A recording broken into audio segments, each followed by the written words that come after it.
So I've been thinking about a question recently, and it's one of these kind of questions that I call the easy hard questions. And it's really the question, what do I want my life to be? And I think it's a very easy question, but it's harder to answer. And I think it's really relatable why it's hard to answer. Because a lot of our life is made up of being functional adults, and as such, we have obligations and commitments to, our spouses, our kids, our families, our work, and maybe our communities. And so a lot of our life is made up by, what do I need to be doing? And there's a lot of good reasons why you need to be doing that. But that doesn't mean that you can't still ask yourself, what do you want your life to be?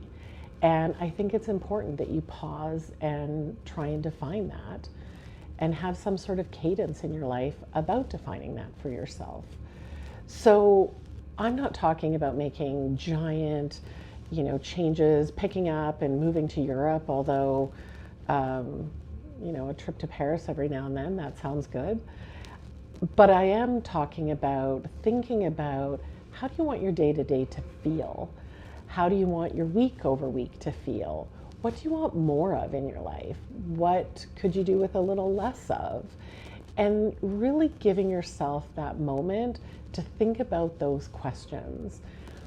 Not planning, not writing it down, not making a decision as to why or why you can't do that, but simply allowing yourself in an unedited way to really imagine the honest life that you want. And I think that that is a very powerful thing when you're trying to live your, as I like to say, your lovely life.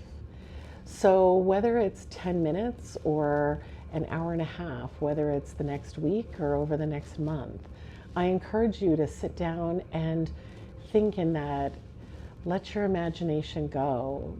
Don't edit yourself. Don't make plans. Don't make lists. But really think and feel, what is it that you want your life to be? Give yourself the space and perhaps the permission to start to define what that is. Because after all, it's really difficult to live your lovely life if you haven't defined what your lovely life is.